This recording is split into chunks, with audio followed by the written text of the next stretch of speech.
Hello everyone and welcome back to my YouTube channel BPSC दीदी। Physics Ghatna Chakra का जो हम पार्ट कर रहे हैं उसका नेक्स्ट चैप्टर है मैकेनिक्स। ओके, सो मैकेनिक्स के चैप्टर को फटाफट कंप्लीट कर लेते हैं। जैसा मैंने पहले भी बोला है, साइंस के चैप्टर्स में देयर इज नथिंग मच जो मैं समझा पाऊँ, so we'll just quickly do the questions. ठीक है, ओके, बहुत सारी इंफॉर्मेशन गिवन है। Okay, this box is important, alright. इसे आप थोड़ा अच्छे से कर लेंगे कि डायनेमो जो है वो कन्वर्ट करता है mechanical energy into electrical energy, electric motor electrical energy into mechanical energy, microphone, loud speaker, solar cell, इस तरीके का। तो दिस बिकम्स इंपॉर्टेंट। बाकी तो बहुत सारी चीज़ें दी हुई हैं चैप्टर में, आप अपने अकॉर्डिंग उसे फिल्टर आउट कर लीजिएगा क्वेश्चंस के करने के बाद। ओके, तो पहला है simple machine helps a person in doing. तो एक सिंपल मशीन किस तरीके से काम करती है? तो it helps in the same amount of work, doing the same amount of work with lesser force. ठीक है, तो ये हमें असिस्ट करती है इस तरीके से। For example pulley, lever, wheel, screw, कि हम सेम काम कर रहे हैं ह्यूमन बींग्स, बट हमें लेस फोर्स का यूज़ करना पड़ रहा है। नेक्स्ट है a man is standing on a sensitive balance if he inhales deeply the reading of the balance. तो बेसिकली ये बताया जा रहा है कि हम वेइंग मशीन पे खड़े हैं, ठीक है, अगर वो इनहेल करेंगे डीपली तो जो बैलेंस जो है वो बढ़ेगा या घटेगा या सेम रहेगा या क्या फ़र्क पड़ेगा? तो इट विल इंक्रीज, क्योंकि हमने एयर इनहेल करी है। ठीक है, and 1 litre of air weighs around 1.225 grams. तो एक थोड़ा सा जो हम एक मिनिमल जब सांस लेंगे तो हमारा वेट जो है वो बढ़ जाएगा। अगला है विच of the following is not a vector quantity. तो इनमें से कौन सा वेक्टर क्वांटिटी नहीं है ये बताना है। तो डिस्प्लेसमेंट है, वेलोसिटी भी है, फोर्स भी है, वॉल्यूम नहीं है, तो आंसर हो जाएगा डी। अब स्केलर क्वांटिटीज और वेक्टर क्वांटिटीज, इन दोनों के आपको एग्जाम्पल्स पता होने चाहिए। ठीक है, स्केलर क्वांटिटी कौन सी होती है? स्केलर क्वांटिटी वो होती है जिसमें सिर्फ मैग्नीट्यूड होता है, डायरेक्शंस अवेलेबल नहीं होते हैं। इट मीन्स कि वो क्वांटिटी कभी भी माइनस में नहीं जाएगी। ठीक है, whereas displacement, velocity, force, ये सारे वेक्टर क्वांटिटी हैं। ठीक है, वेक्टर क्वांटिटी वो होती है जिसमें मैग्नीट्यूड के साथ साथ डायरेक्शंस भी गिवन होता है। Alright, which of the following is a vector quantity? तो यहाँ पे दिए गए हैं, जैसे टाइम है, स्पीड है, डिस्टेंस है, ये सारी चीज़ें जो हैं ये है हमारी स्केलर क्वांटिटीज। ठीक है, तो इनमें से वेक्टर क्वांटिटी क्या है? इट इज डिस्प्लेसमेंट, तो answer will be C. Which of the following is not a vector quantity? तो इसको याद करने का बेस्ट ऑप्शन है कि आप लिस्ट आउट कर लीजिए कि स्केलर क्वांटिटी कौन कौन सी होती है और वेक्टर क्वांटिटी कौन कौन सी होती है। तो इसमें है स्पीड, वेलोसिटी। ऑब्वियसली जो स्पीड है वो स्केलर क्वांटिटी है तो वेक्टर में नहीं आएगा, तो आंसर हो जाएगा स्पीड ए। अगला है विच of the following is a scalar quantity? तो अब हमें इनमें से बताना है, तो इनमें से आंसर हो जाएगा प्रेशर। बाकी फोर्स, वेलोसिटी, एक्सीलरेशन जो है ये वेक्टर क्वांटिटी होती हैं। विच of the one of the following is a vector quantity? तो यहाँ पे जितने भी गिवन है उसमें आंसर हो जाएगा momentum. Which physical quantity is represented by the ratio of momentum and velocity of the body? तो ratio of momentum upon velocity of the body क्या होगा? तो इट विल बी मास। ठीक है, क्योंकि मोमेंटम जो है is equal to mass into velocity. तो हमें यहाँ पे बताना है कि मोमेंटम अपॉन वेलोसिटी है, तो वेलोसिटी यहाँ चला गया तो ये मोमेंटम के डाउन में आ जाएगा वेलोसिटी डिनोमिनेटर, तो इज इक्वल टू मास, तो आंसर हो गया हमारा mass. Force is the product of, तो force is the product of mass and acceleration because F is equal to M into A. ये थोड़ी बेसिक फिजिक्स है, इतना तो यार पता होना चाहिए। मतलब मेरा भी साइंस बहुत टूटा फूटा है, but this is something very basic जो आइडिया है तो सॉल्व हो जाता है हमारा। ठीक है, नेक्स्ट है if the number representing volume and surface area of a cube are equal then the length of the edge of a cube in terms of unit of measurement will be. Now this is the calculation वाला question, इसका answer D है। कैसे calculate किया गया है यहाँ पे आप देख लीजिएगा, ये ऐसा लग रहा है कि सी सैट का क्वेश्चन उठा के फिजिक्स में पूछ लिया गया है। ओके, नेक्स्ट है एनर्जी कंजर्वेशन मीन्स। तो एनर्जी कंजर्वेशन का मतलब होता है that energy can neither be created nor destroyed. Next है हमारे पास most of the sources of energy we use represent stored solar energy. Which of the following is not ultimately derive from the sun's energy? तो sun की energy से directly हमें क्या नहीं मिलता है? तो बायोमास तो मिलता है, विंड एनर्जी भी मिलता है, न्यूक्लियर और जियोथर्मल एनर्जी नहीं मिलती है, तो आंसर हो जाएगा A and B.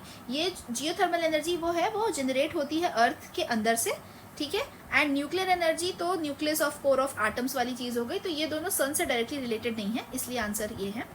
The energy of wind is, तो इट इज ओनली काइनेटिक। ठीक है, all moving things have kinetic energy. ठीक है, तो विंड एनर्जी भी जो हुई ये भी kinetic energy of air in motion है। And it can be converted into mechanical and electrical energy, जैसे विंड मिल्स इनका सब यूज़ करके हम इलेक्ट्रिसिटी प्रोड्यूस करते हैं. In wind power which form of energy is converted into electrical energy. तो अभी हमने देखा कि जो विंड है वो किनेटिक एनर्जी के फॉर्म में होता है, तो कौन सा पावर कन्वर्ट हो रहा है इलेक्ट्रिकल एनर्जी में? Kinetic energy. Which of the following energy changes involve frictional force. तो इनमें से किस में फ्रिक्शनल फोर्स आती है? When kinetic energy is transferred to heat energy. ठीक है, 68 का क्वेश्चन था वो शायद. हाँ, एनर्जी कन्वर्सेशन और उनका डिवाइस और मैकेनिज्म हमें बताना है. तो ये जो ऊपर बॉक्स गिवन था उसमें से आपका, अगर आप उस बॉक्स को अच्छे से रिवाइज कर लेंगे तो ये क्वेश्चन सॉल्व हो जाएंगे. तो सबसे पहला है कि light to electric energy solar cell में होता है. हम सनलाइट लेते हैं और उससे इलेक्ट्रिसिटी प्रोड्यूस होती है. ठीक है, इस तरीके से ब्रेक डाउन करके समझेंगे इसे. फिर है electric to sound, loud speaker में इलेक्ट्रिसिटी से हम लाउड स्पीकर को ऑपरेट करते हैं. इलेक्ट्रिक करंट के थ्रू वो चेंज होकर के साउंड में प्रोड्यूस होता है. ओके, तो ये हो गया लाउड स्पीकर का phenomena. Mass to heat, it is a nuclear reactor. Atomic mass से जो हीट प्रोड्यूस होती है eventually, that is a nuclear reactor. Then chemical to heat and light. तो फ्यूल कंबशन जब होता है तो केमिकल्स आपस में मीटअप होते हैं, हीट प्रोड्यूस होती है, और वो जो जैसे फॉर एग्जांपल फायर प्रोड्यूस हुई, इससे हीट और लाइट दोनों प्रोड्यूस हुई. तो आंसर हो जाएगा B. Who is the first person to define speed? तो इट वॉज गैलीलियो. ठीक है, इसके बाद अगला है Newton's first law of motion is known as. तो न्यूटन के जो बेसिक तीनों लॉज हैं ये आपको पता होने चाहिए, इंपॉर्टेंट फॉर बीपीएससी कॉन्टेस्ट. तो it is law of inertia. ठीक है, लॉ ऑफ इनर्शिया को क्या बोला जाता है कि if an object is at rest और moving at a constant speed in a straight line, it will remain at rest और keep moving in a straight line at constant speed unless acted upon by an unbalanced force. ठीक है, तो ये पहला law है which is law of inertia. और कुछ हो चाहे ना हो, थर्ड लॉ सबको याद रहता है, equal force as opposite and equal reaction something. As the train starts moving, the head of the passenger sitting inside leans backward. तो जब हम ट्रेन में बैठते हैं, जब पहली बार जब ट्रेन में जो पुश आता है तो हम सब थोड़ा सा जो हेड है वो बैकवर्ड्स मूव हो जाते हैं. क्यों? Because of inertia of rest. ठीक है, तो ये न्यूटन का फर्स्ट लॉ है. यही इसको मतलब डिफाइन करता है कि लॉ ऑफ इनर्शिया जो है कि the object stage at rest and in motion remain in motion. जैसे अभी हमारा ट्रेन में जब हम बैठे हुए तो हमारा ऑब्जेक्ट इज एट रेस्ट, तो it will act in the same direction unless acted upon by an external force. तो जब फोर्स लगी तो उसके बाद फिर हमारी बॉडी ने रिएक्ट किया. Okay, a bus is moving along a straight path and takes a sharp turn to the right side suddenly. तो अब हम बस में बैठे हुए हैं, ठीक है, ऐसे सीधा जा रहे हैं, उसने राइट टर्न लिया, तो हम लोग यूजुअली सब लोग लेफ्ट की तरफ मूव हो जाएंगे. ठीक है, तो दिस इज समथिंग, कई बार ऐसा होता है कि एग्जाम हॉल में बैठ करके ना थोड़ा सा फिजिकली अपने आप को ये प्रैक्टिस करके भी देख लेना चाहिए कि अच्छा बस सीधे जा रही है, उसने राइट टर्न लिया. पहली चीज़ तो राइट लेफ्ट में कन्फ्यूजन नहीं होना चाहिए. राइट टर्न लिया तो हमारी बॉडी ऑटोमेटिकली लेफ्ट की तरफ बेंड हो जाएगी. ठीक है, तो दिस इज समथिंग जो हम प्रैक्टिकली भी सोच के सॉल्व कर सकते हैं. Bend towards left side. 68 की पीटी में मैंने बिल्कुल एग्जाम हॉल में बैठ के ही सोचा था. अगला है static science is associated with. तो स्टैटिक साइंस जो है वो सिचुएशन ऑफ रेस्ट, ठीक है, उससे एसोसिएटेड है. अगला है a man standing on a completely frictionless surface can propel himself by whistling. Okay, if no external force acts on a system its momentum can not change. ठीक है, okay, नहीं, अच्छा ठीक है, ये इनकरेक्ट है. इसका आंसर है बोथ, नहीं सॉरी, असर्शन रीजन वाला क्वेश्चन है. A man standing on a completely frictionless surface, जहाँ पे कोई भी सरफेस पे फ्रिक्शन नहीं है, can propel himself by whistling. Okay, if no external force acts on a system its momentum can not change. अभी हमने लॉ ऑफ इनर्शिया देखा था कि अगर कोई एक्सटर्नल फोर्स नहीं आएगी तो अगर कोई एक चीज़ मोशन में है एक पर्टिकुलर स्पीड पे तो वो एज इट इज रहेगी. तो this is also correct, but ये रीजन जो है ये असर्शन को जस्टिफाई नहीं कर रहा है. तो इसका आंसर है B. Both are true but R is not correct explanation of A. तो पहला जो आंसर है वो थर्ड लॉ ऑफ मोशन को बता रहा है that for every action there is an equal and opposite reaction. कि while whistling a man uses his breath as a propellant to propel himself. Okay, ठीक है, और दूसरे में तो वही है कि जब तक कोई एक्सटर्नल फोर्स नहीं लगेगी मूविंग ऑब्जेक्ट पे it's momentum will not change. This is the first law of Newton. तो यहाँ पे दोनों लॉज को लेकर के डिफाइन कर दिया. अगला है it is difficult to walk on the ice then on the road because. तो रोड पे जब हम वॉक करते हैं तो बहुत नॉर्मली वॉक कर लेते हैं, ऑब्वियसली आइस के ऊपर हम इतने आराम से वॉक नहीं कर पाएंगे, फिसल जाएंगे. क्या रीजन है?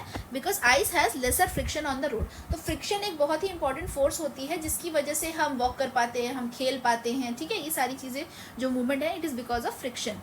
It enables us to move forward. अगला है consider following statements and conclusion which can be drawn from it. Okay, तो स्टेटमेंट हमें दिया है, in starting a loaded cart one has to push harder than to keep it moving. Okay, इसका conclusion क्या होना चाहिए, there is less friction once the cart starts moving. तो ऐसा होता है कि जब बहुत भारी भरकम, फॉर एग्जांपल मान लीजिए कि एक फ्रूट्स वाले का ठेला है, ठीक है, तो अगर वो एट रेस्ट है तो उसे धक्का मारना है. तो जब हम इनिशियली धक्का मारेंगे तो हमें ज़्यादा फोर्स लगेगी, और जब वो एक बारी मोमेंटम में आ जाएगा तो फिर हमें उतना ज़्यादा फोर्स नहीं लगाना पड़ेगा जो हमने इनिशियली लगाया था. इसका रीज़न यही है कि शुरुआत में ज़्यादा फ्रिक्शन है, क्योंकि वो बिल्कुल ही जैसे बोलते हैं ना स्टैग्नेंट, एक स्टेटिक पोजीशन पे खड़ा हुआ है. और जब फिर व्हील्स मूव होने लग जाएंगे तो कंपैरेटिवली लेस फ्रिक्शन होगा एंड हम आराम से उसे आगे मूव ऑन कर पाएंगे. A goalkeeper in a game of football pulls his hands backwards after holding the ball shot at the goal. Now this is something जितने भी लोग स्पोर्ट्स देखते हैं ये तो रेगुलर वाली चीज़ है, बस इसको आप दिमाग में स्लो मोशन में देखिए कि कोई इंपॉर्टेंट अगर गोलकीपर ने गोल पकड़ा है तो उसको कैसे बार बार मल्टीपल शॉट से वो स्लो मोशन में दिखाते हैं कि उनका जो हाथ है वो थोड़ा सा पीछे की तरफ जाता है जब वो बॉल को पकड़ते हैं. ठीक है, this enables the goalkeeper to. तो वो ऐसा क्यों करते हैं, फॉर एग्जांपल आप एग्जांपल ले लो यार, क्रिकेट का एग्जांपल ले लो. MS धोनी को देखा होगा कि जब भी विकेट पे बॉल आनी होती है तो वो लोग थोड़ा सा हाथ को पीछे की तरफ करके बॉल को हमेशा कैच करते हैं, और जो लोग खेलते हैं उन्हें तो पता ही होगा ये. ठीक है, तो दिस हेल्प्स, इससे उन्हें क्या हेल्प मिलती है, to decrease the rate of change of momentum. क्योंकि एक बॉल है, उसकी फॉर एग्जांपल अच्छी खासी लेवल ऑफ स्पीड है, उसको हमें रोकना है, तो आउट ऑफ नोवेयर जब वो रुकेगा तो इसलिए थोड़ा सा हाथ पीछे कर लेते हैं ताकि वो जो स्पीड है वो rate of change of momentum जो है वो थोड़ा सा कम हो जाए. ओके, BPSC का क्वेश्चन है ये. For every action there is an equal opposite reaction. This law was given by very baby question, Newton. Centripetal force is responsible to. तो सेंट्रीपिटल फोर्स जो होती है वो जो सर्कुलर में रखती है बॉडी, जो मोशन होता है उसको, तो it keeps the body moving along the circular path, उसे बोला जाता है centripetal force. An effective Coriolis force results from. तो कोरियोलिस फोर्स जो है वो अर्थ के रोटेशन से फॉर्म होती है. ठीक है, तो इसका आंसर हो जाएगा बी, अर्थ रोटेशन. ये अर्थ की इंटरनल फ्रिक्टिशियस फोर्स है जिसकी वजह से एक ऑब्जेक्ट जो है वो मोशन में रहता है. Okay, a man jumped at a speed of 5 meter per second from a stationary boat and the boat moved off with the speed. Okay, this is now again UPSC में CSAT डाल रखा है. Answer है 10 times. कैसे solve हुआ है please इसको check कर लेना. मैथ्स देख करके घबराहट होने लग जाती है मुझे. A truck, a car and a motorcycle have equal kinetic energies. If equal stopping forces are applied, then they stop after traveling a distance of x, y, z. ठीक है, तो एक ट्रक, एक कार और एक मोटरसाइकिल इक्वल किनेटिक एनर्जीज के साथ move कर रहे हैं. अगर इक्वल स्टॉपिंग फोर्स इन पे लगाई जाती है तो ये इतने इतने डिस्टेंसेस के बाद जा करके रुकेंगे. अब हमें बताना है कि क्या रहेगा उनका रुकने का जो डिस्टेंस होगा वो कितनी दूर से रहेगा. क्योंकि इनकी इक्वल किनेटिक एनर्जी थी और इक्वल ही स्टॉपिंग फोर्स लगी है, तो जितना डिस्टेंस जा करके ये आगे रुकेंगे वो भी इक्वल ही रहेगा. तो answer will be x is equal to y is equal to z. Ratio of kinetic energies of two bodies of the same mass is 4:9. The ratio of their velocities will be, answer is 2:3. How it is derived, please go through the explanation. Cycle and cars use ball bearing. ठीक है, ball bearing use होती है छोटी छोटी सी. उनको क्यों use किया जाता है, because the effective area of contact between the wheel and axle is reduce. तो उनके बीच में बेसिकली मान लो ये जैसे साइकिल है और यहाँ पे छोटी छोटी बॉल बियरिंग्स बीच बीच में होती हैं, तो इसीलिए कि इफेक्टिव एरिया ऑफ कॉन्टैक्ट जो है उसे कम किया जा सके. फ्रिक्शनल फोर्सेस ऑल्सो रिड्यूस्ड, उसके लिए होती है. Ball bearings are use to convert static friction into. तो बॉल बियरिंग्स हैं उससे रोल होंगी आगे चीज़ें, तो it changes static friction into rolling friction. तो आप देख रहे हैं इसी चैप्टर से, इसी एक मैकेनिक्स के चैप्टर से हमने BPSC का ही चौथा या पांचवा सवाल देख लिया होगा. सिर्फ एक इस चैप्टर से 68 BPSC में इतने सारे सवाल पूछे गए थे. A person is sitting in a car which is at rest. ठीक है, गाड़ी रुकी हुई है, उसमें एक इंसान बैठा है. The reaction from the road at each of the 4 wheels of the car is R. When the car runs on a straight level road, how will the reaction at either of the front wheels vary? Okay, तो पहले हमने बताया कि जब गाड़ी रुकी हुई है तो जो रिएक्शन ऑफ व्हील है कार का वो R है. अब जब वो स्ट्रेट लेवल रोड पे चलेगी तो जो रिएक्शन है फ्रंट व्हील का वो किस तरीके से बदलेगा, it will be less than the R. ठीक है, क्योंकि स्टेटिक पे थी तो फ्रिक्शन ज़्यादा था, अब जब मूव करने लगी है तो फ्रिक्शन जो है वो कम हो जाएगा.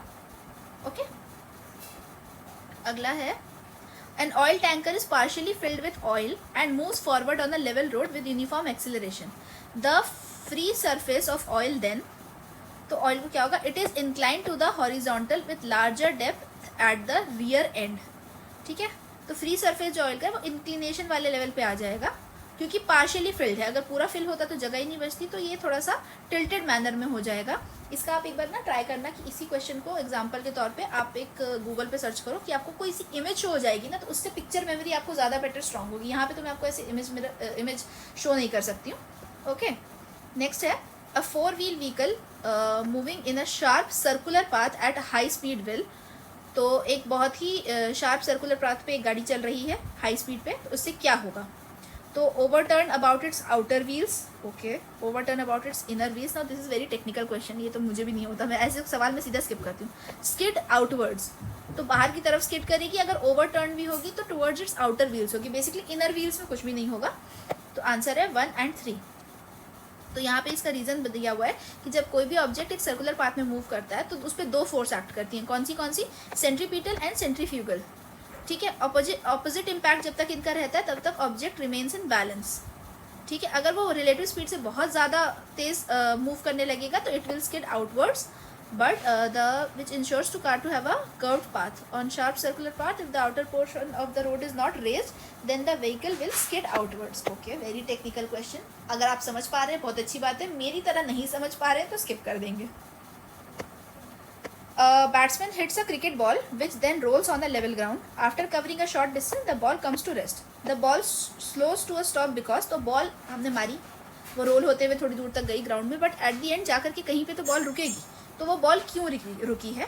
ये इसका जो जवाब है वो ये है, there is a force on the ball opposing the motion. तो ठीक है, नीचे से हमारा एक फ्रिक्शन मोशन चल रहा है, तो एक लेवल तक जब तक बॉल की जो स्पीड है वो है, ठीक है, घूमते जा रहा है, फिर कहीं पे जाके तो रुकेगा ना, बिकॉज ऑफ ग्राउंड पे जो फ्रिक्शन है। अगर यहाँ फ्रिक्शन नहीं होगा तो वो तो फिसलता चला जाएगा आगे, ठीक है। वही लिखा है कि एक्सटर्नल फोर्स क्या है, that is the frictional force. What is the correct equation for finding acceleration? Okay, acceleration find करने का फॉर्मूला क्या है? डायरेक्टली अगर रट सकते हो तो रट लो, a is equal to b minus u upon t, जहाँ पे v is the final velocity, u is the initial velocity, a is acceleration and t is time. The working principle of a washing machine is, again rectification question, it is based on the principle of centrifugation. Multiple times asked, UPSC, UPPCSC, Uttarakhand, BPSC, सब में पूछा गया। The separation of cream from milk by churning is due to, तो यहाँ पे फिर से centrifugal force आ गई। अब आप इन दोनों में देखो, वॉशिंग मशीन और टेक्निकली ये जो घी बनाने वाला या क्रीम निकालने वाला मिल्क से वाला प्रोसेस है, इन दोनों में जो चर्निंग है वो इसे सर्कुलर फॉर्म में होती है, ठीक है। तो सेंट्रीफ्यूगल फोर्स इस पर एक्ट करती है। और ओके, इसी के साथ हमारा ये चैप्टर कंप्लीट हो गया मैकेनिक्स का। इसके बाद अगला चैप्टर हम करेंगे motion under gravity. And most of you asked me कि केमिस्ट्री के जो चैप्टर्स हैं उसे पैरेलली स्टार्ट करवा देते हैं, साइमल्टेनियसली हमें करने हैं। So we will be posting chemistry chapters as well, ताकि हमारा फिजिक्स और chemistry almost side by side आगे जा करके जल्दी कंप्लीट हो जाए। सो PDF आपको जो है वो मिल जाएगा टेलीग्राम पे। कोई भी डाउट हो, क्वेरी हो, टेलीग्राम पे अभी आप बता सकते हैं, यहाँ यूट्यूब पे भी कमेंट कर सकते हैं। Like, share and subscribe with your friends and अच्छे से पढ़िए। धीरे धीरे करके टाइम पूरा होते जा रहा है, दिन कम होते जा रहे हैं, प्रीलिम्स पास आ रहा है, तो बिल्कुल भी लाइटली नहीं लेना है। And if you are interested in my mentorship और test series, you can join और it on Telegram. Paid batch है, only for ₹350। For more details you can comment. Till then, see you, bye.